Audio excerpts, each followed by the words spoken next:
Okay, so this is workshop 3. We're going to do a few proofs.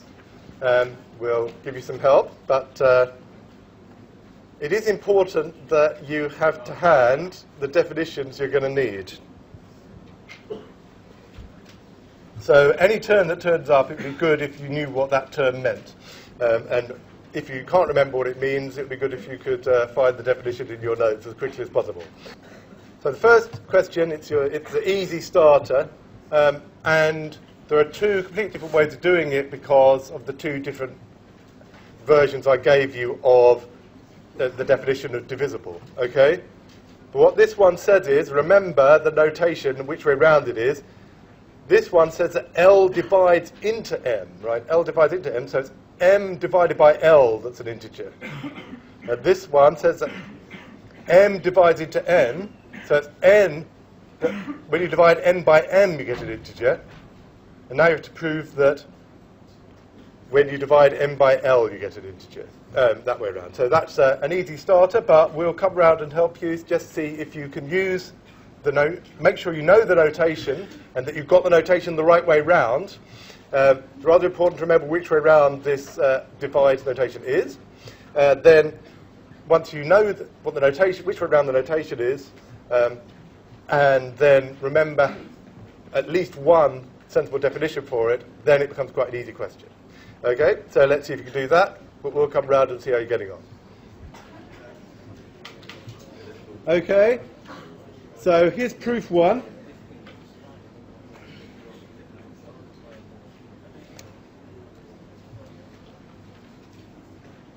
Since L divides into M, M over L is an integer. Okay? And since M divides into N, N over M is an integer. Now at this point, it's a good idea to figure out what our target is, and we want to show that N over L is an integer. So we're trying to get at N over L. Okay? Well, so we have to think backwards a bit, but we have to prove it forwards. We want to get at N over L, and the best way to get at N over L is to multiply these two together.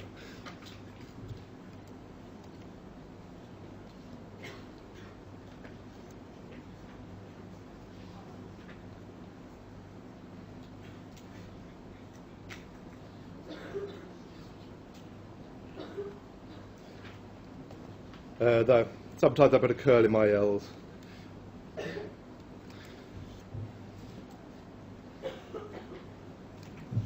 Okay, so a product of two integers is an integer, is all we're using here. Okay, so this is proof 1.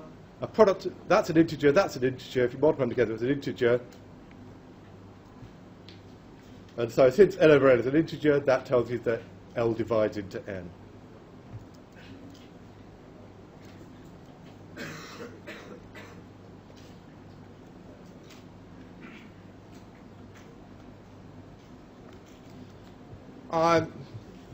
I won't do the full proof 2. I'll leave proof 2 as an exercise, but with a quick sketch. Okay, proof 2. You don't need proof 2. Right.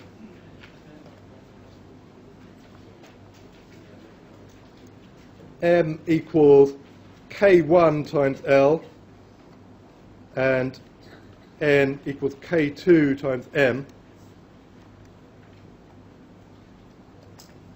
then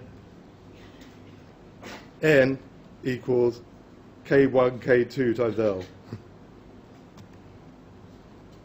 Okay, but that was a sketch. Okay, you need to fill in the details of that one.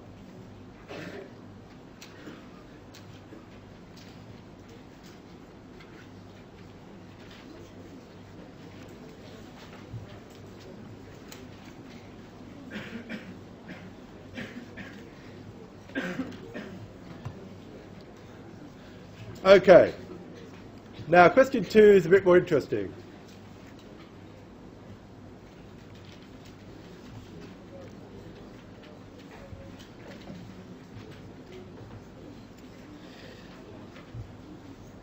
the aim of this is to show that if you've got an integer that's greater or equal to 2, then it's got at least one prime factor. You know eventually, once n's greater or equal to 2, you're going to get the fundamental theorem of arithmetic. So in fact, it's probably got lots of prime factors, and you can multiply powers of primes to get n. But to get you started, you need to know, if you're going to do some sort of proof by induction on this, there are various approaches. One is to show that n's got at least one prime factor and get started that way. So here is an attack on that. Not using the fundamental theorem of arithmetic, but an indirect proof is my recommendation, is to try as a method of finding at least one prime factor. And the way you do it is you list all the positive factors. The smallest positive factor is 1. That's not interesting. So you look for the next one. What is the second smallest positive factor of n? And we're going to prove that that's prime. And you're going to have a go at that. You're going to need some hints perhaps, but you're going to use a definition of prime number. You're going to need an indirect proof, and you should suppose for contradiction. So I'll get you started, okay? Let me get you started on this. Let P be the second smallest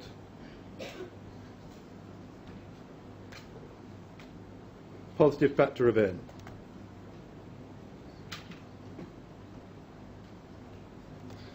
Let me note that the smallest positive factor is 1, which is boring.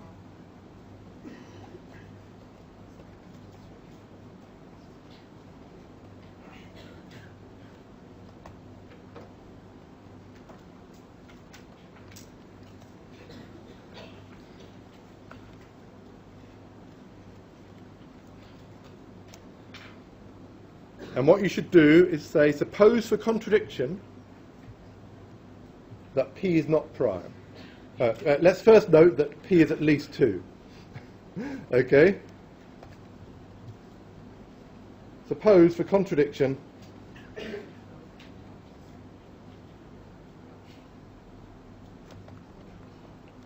that P is not prime. And your task is to use the definition of prime to show that P can't possibly be the second smallest positive factor of n. So let's see if you can do that. And I'll pause the recording and we'll come round and see how you get on.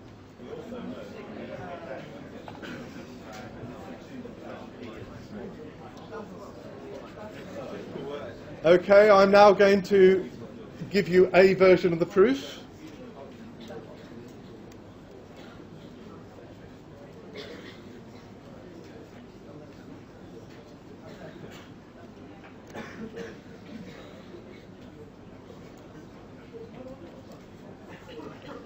So we're going to try and get a contradiction from the assumption that P is not prime.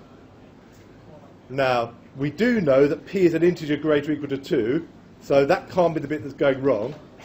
A prime number it's an integer P greater or equal to 2, which only has factors 1 and P, no other positive factors.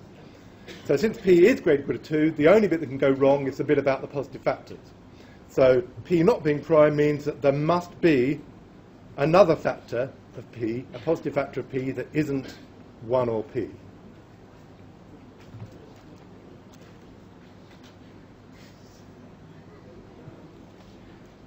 So we have to negate the definition of prime.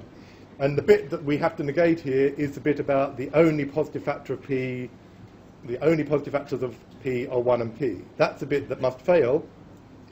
So there is a positive factor K of P such that K is not 1 and K is not P.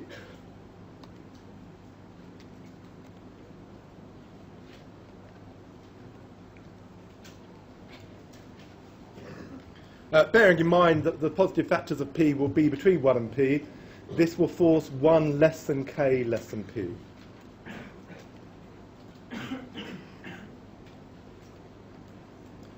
Note, K divides P, and 1 less than k less than p. No contradiction yet, okay? We haven't got a contradiction yet until we spot that because k divides into p and p divides into n, k is going to divide into n as well. Once we realise that k divides into n, we're going to have at least 2 factors of n which are less than p, which means that p wasn't the second smallest. Remember, p was supposed to be the second smallest, the next factor of n after 1. There isn't supposed to be anything between 1 and p that's a factor of n. But this k is going to be. There might be lots more as well.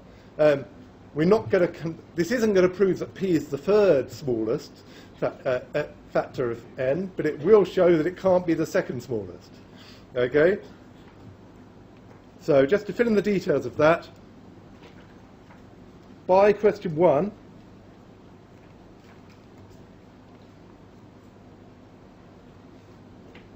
since k divides p and p divides n, we have k divides n. Okay? So, 1 is a positive factor of n, k is a positive factor of n, p is a positive factor of n. There may be lots of other factors of n that we haven't listed, but one thing's for sure, p is not the second smallest positive factor of n, because we've got at least 2 less than it. Okay? So, since 1 and k are positive factors of n,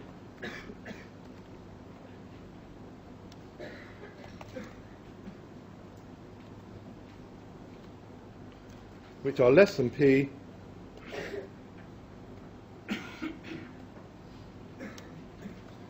p is not the second smallest. It might not be the third smallest, it might not be the fourth smallest, but it's definitely not the second smallest.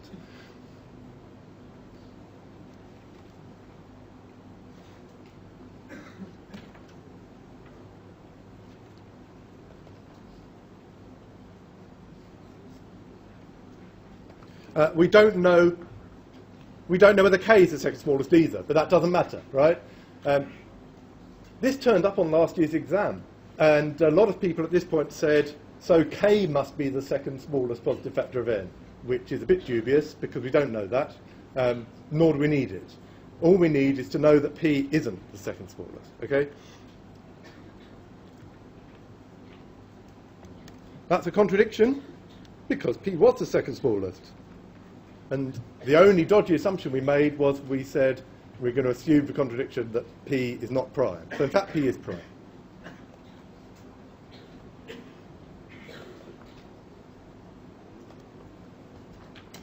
Okay, so that's quite a fun way of doing it. It isn't by no means the only way to show that positive integers have got prime factors. There's lots of proofs by induction you can do. You can prove by induction that every positive integer has got a prime factor. You can do the whole fundamental theorem of arithmetic by induction, starting from that sort of thing. But that's as much as I'm going to say about that for now. So I think that I'm going to leave it to you to check a few more of the details about the fundamental theorem of arithmetic in books, if you want to get the details. By now, you could do it as an exercise with a proof by induction. On the other hand, you might want to wait until we prove Bazou's lemma in the workshop next week. But now I want to move away from all that and go back to quotient and remainder, but in a special case where m is 3. Okay? So I'm talking about dividing by 3. Okay? So it's a special case of quotient and remainder. Take any integer n, then when you divide by 3, you could arrange to have remainder 0, 1 or 2. Q might have to be negative, but it's just like in quotient and remainder, the sum integer times 3, so that the remainder is either 0, 1 or 2. So if you think of it that way, when you're looking for remainders 0, 1 or 2, every integer comes into one of 3 possible categories. If the integer is divisible by 3, then the remainder is 0. Otherwise, it's going to leave remainder 1 or 2. when you divide by 3. You can also think of 2 as being a bit like -1 if you like, but that's going to come later when we do modular arithmetic. 2 is a bit like -1, but for the official quotient to remainder, we're supposed to use 0, 1 or 2. Now, this is a bit like something in lectures, where we showed that if n squared was odd, then n must be odd, and we showed that if n squared was even, then n must be even. Now I want you to prove that if n squared is divisible by 3, then n is divisible by 3. Well, actually, we already know how to do that because 3 is prime. Okay? So you could do it directly from a result from lectures, but I want you to do it a different way. I want you to give an indirect proof of this fact by looking at the possible remainders you can have. And I want you to suppose that n is not divisible by 3, look at the 2 remainders, and prove that n squared is not divisible by 3 in either case. Okay? So, well, you have a go at that. I may give you a hint in a moment. We'll see how people get on. But remember, write it in this form, and then say, suppose n is not divisible by 3, so that r is either 1 or 2, then have a look at what n squared looks like, and show that n squared can't be divisible by 3. Okay. That's the idea. Or I will write down, okay, so we're given n squared is divisible by 3.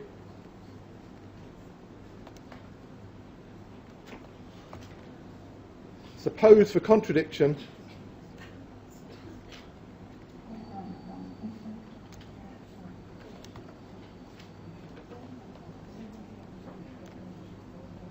that's interesting.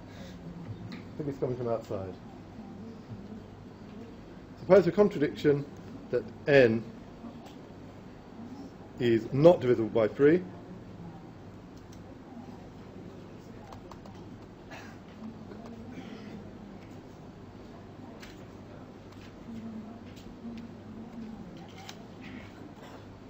Write n equals 3q plus r as above.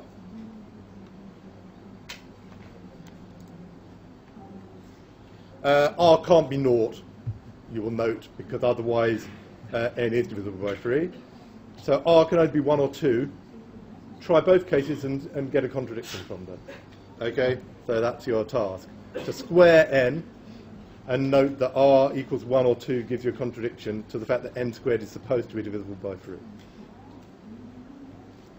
Okay, let's see how you get on with that.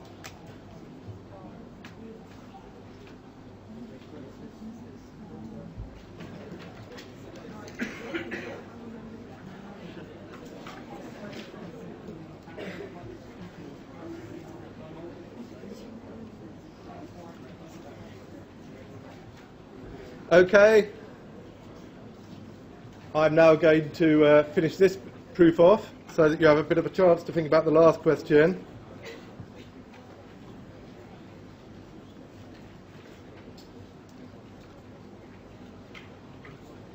In fact, I may have to just do the last one myself because I think we're getting a bit short of time. Okay, so r is 0, 1 or 2. But if r was 0, then n is divisible by 3, which we've assumed it isn't. Okay? So we suppose for contradiction that n is not divisible by 3, right? N equals 3q plus r as above, and so we say, since n is not divisible by 3,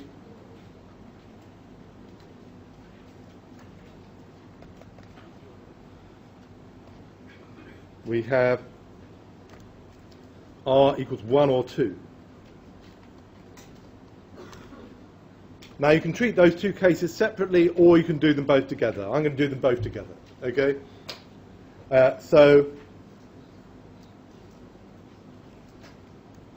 leaving it as it is at the moment, then n squared, that's 3q plus r squared.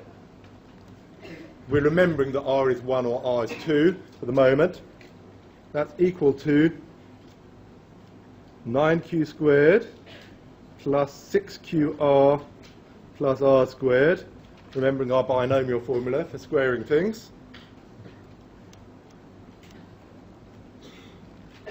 which we can write as 3 times 3q squared plus 2qr, still plus r squared. Now, there are various ways to finish from here. I'll write it like this. R squared is equal to n squared minus 3 times 3q squared plus 2qr. Let's have a think. N squared, we were told, was divisible by 3. That was at the very beginning. So n squared is divisible by 3. This is obviously divisible by 3. So when you subtract them, this is still divisible by 3.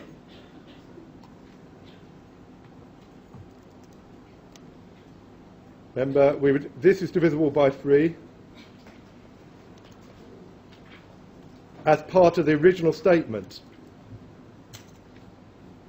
This is divisible by 3, obviously, so r squared is divisible by 3.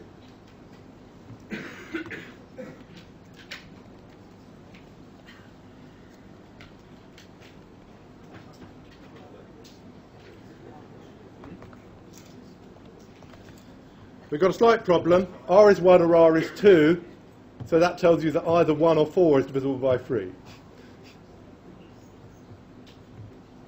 So this is a contradiction, because R squared is equal to 1 or 4, so not divisible by 3.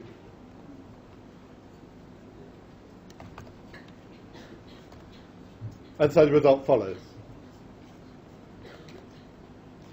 Thus, n must be divisible by 3 after all.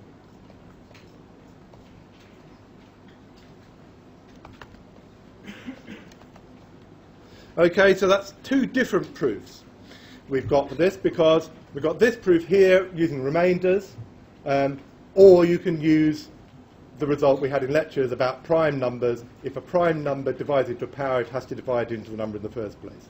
And 3 is prime, so you could have used that as well. Okay, so the idea is to use this to prove that the square root of 3 is irrational.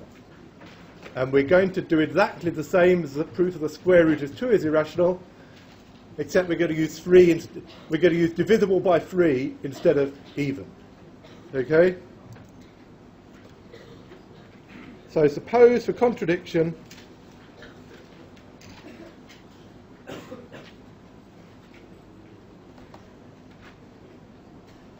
that the square root of 3 is rational. That's another way of saying the square root of 3 is rational.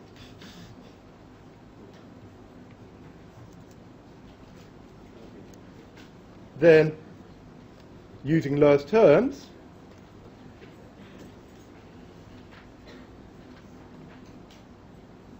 there are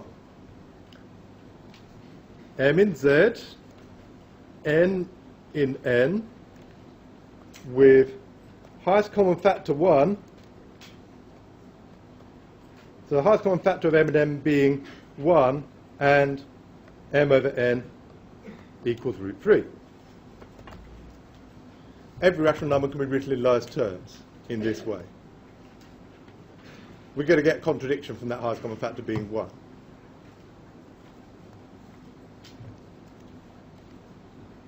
Then, squaring, we get m squared over n squared equals 3, so m squared equals 3n squared.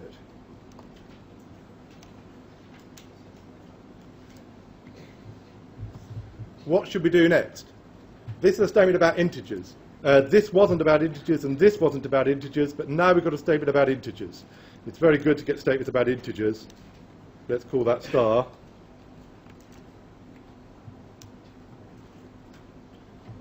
What should we do with star? Yes? You know that m can be a multiple of 3 supered by m is 3k. That's right. So we're doing that stages. M squared is a multiple of 3, so m must be a multiple of 3. Okay? And then you write m equals 3k. So we'll do it in 2 stages, just to show what we're doing. By star, m squared is a multiple of 3.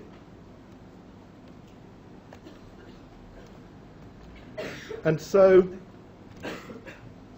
and the real reason here is that 3 is prime, m must be a multiple of 3 as well. Be very careful. If you do have something that isn't a prime number here, you can be in trouble. Okay. If it was 4, this doesn't work. Okay. So m is a multiple of 3 by the previous question.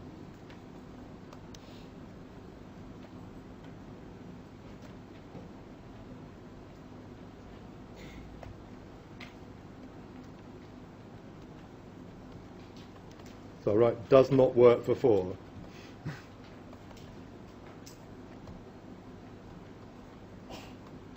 For obvious reasons, since the square root of 4 is actually rational.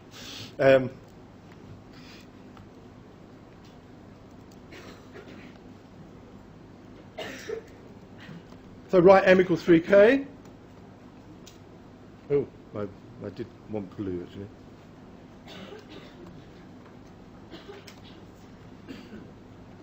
Right, m equals 3k for an integer k. By star, just substitute back in, m is 3k, m squared is 3n squared, so 3k squared is 3n squared. That's 3k squared equals 3n squared. That's 9k squared equals 3n squared. Write that as divide by 3, 3k squared equals n squared. Next step, what do we do next? Someone over here, come on. Yes? N squared is a multiple of 3. So m must be a multiple of 3.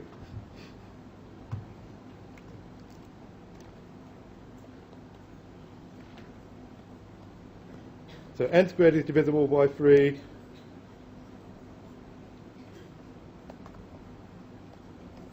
Hence, n is divisible by 3.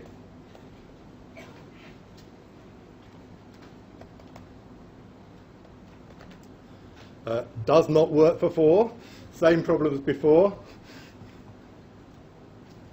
The problem only has to come up once, though. Okay, but it does work for 3. So we've got a contradiction because m is divisible by 3 and n is divisible by 3. So 3 is a common factor of m and n. Then 3 divides m and 3 divides n. This contradicts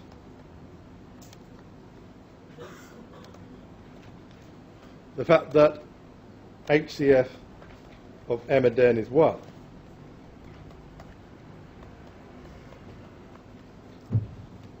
And we only made one dodgy assumption at the beginning. We just said, we'll assume, for contradiction, that square root of 3 was rational. So the conclusion is that square root of 3 is irrational. Or the root of 3 is not in Q. And we've done it. Okay, any questions about that proof?